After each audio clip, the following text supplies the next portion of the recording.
So I think here exam is too different, too much different. Pizza, chicken, everything they give. It seems like a party more than exam.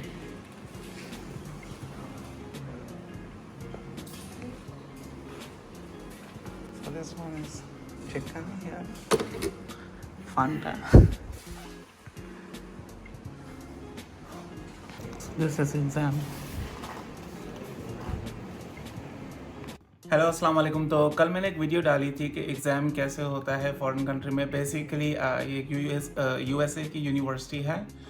तो उसमें ये है कि काफ़ी सारे लोग ये पूछ रहे थे कि फ़ूड हलाल है नहीं है। तो हमारी यूनिवर्सिटी करती यह है, क्योंकि ज़ाहिर सी बात है अगर इंटरनेशनल यूनिवर्सिटी है तो उनको स्टैंडर्ड फॉलो करना पड़ता है। अगर कोई ट्रीट देते हैं तो उसमें हलाल ऑप्शन भी लाजमी होता है। और क्योंकि ये ओपन बुक था तो इसलिए सारा दिन का टाइम था हमारे पास, तो हम बाहर नहीं जा सकते थे, तो इसलिए उन्होंने फूड हमारे लिए ऑर्गेनाइज़ किया था। और सेकंड थिंग, काफ़ी सारे लोग मुझे इनबॉक्स कर रहे हैं कि how you get this scholarship और ये सारा कुछ। तो बेसिकली मैंने फुली फंडेड स्कॉलरशिप पे हूँ और इवन के मुझे मंथली एक्सपेंसेस भी देते हैं ये लोग। लेकिन यह है कि मैंने किसी एजेंसी के ज़रिए अप्लाई नहीं किया था, क्योंकि जहाँ तक मेरा नॉलेज है कि अगर आप किसी एजेंसी के ज़रिए अप्लाई करते हैं तो बेसिकली कोई एजेंट है तो उसको जब आप एक ईयरली पे करते रहते हैं तो उसका एक मार्जिन आता रहता है उसको। तो जाहिर सी बात है जितने भी पाकिस्तान में एजेंट हैं तो वो आप लोगों को इस तरह की स्कॉलरशिप नहीं देंगे जो फुली होगी।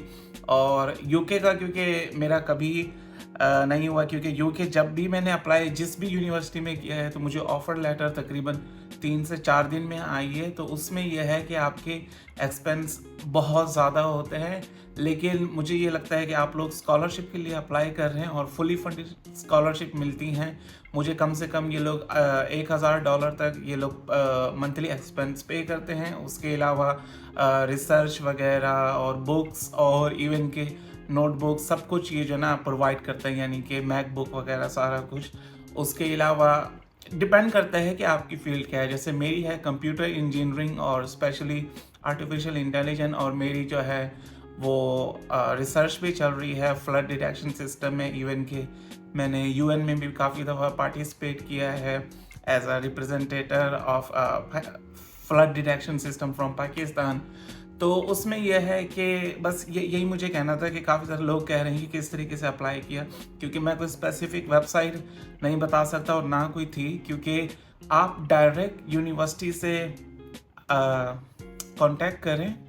एंड जिस यूनिवर्सिटी ने आपको स्कॉलरशिप देनी होती है 100% आई थिंक उसको आपको कुछ चीज़ों से अंदाज़ा हो जाएगा। फर्स्ट थिंग, उसकी एप्लीकेशन फ़ी $50 से हमेशा कम होगी, क्योंकि वो कभी कभी एप्लीकेशन फ़ी इसलिए भी लेते हैं कि आपकी सिंसेरिटी देखना चाहते हैं। दूसरा ये कि वो आपसे कोई एक्स्ट्रा मतलब रजिस्ट्रेशन और इस तरह की फ़ी चार्ज नहीं करेंगे। तो ये भी एक चीज़ आपने देखनी है।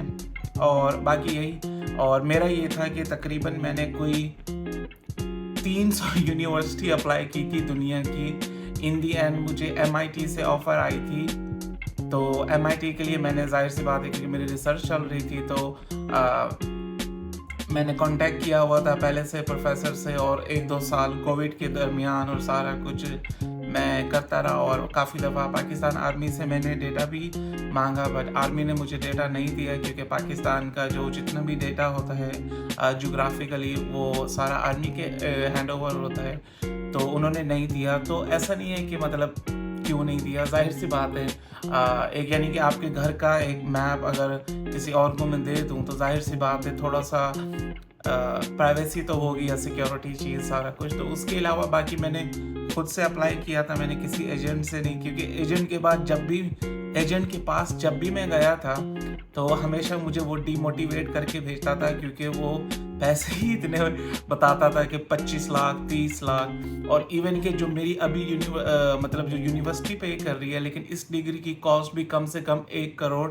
40-50 लाख तक की है, क्योंकि USA में रहना, फिर MIT से, फिर उसके बाद MIT की कम से कम फीस भी $60,000 तक है। तो आई थिंक 1-1.5 करोड़ से भी वो ज़्यादा बन जाते हैं, 2 करोड़ तक, और इतना मैं कभी भी अफोर्ड नहीं कर सकता था।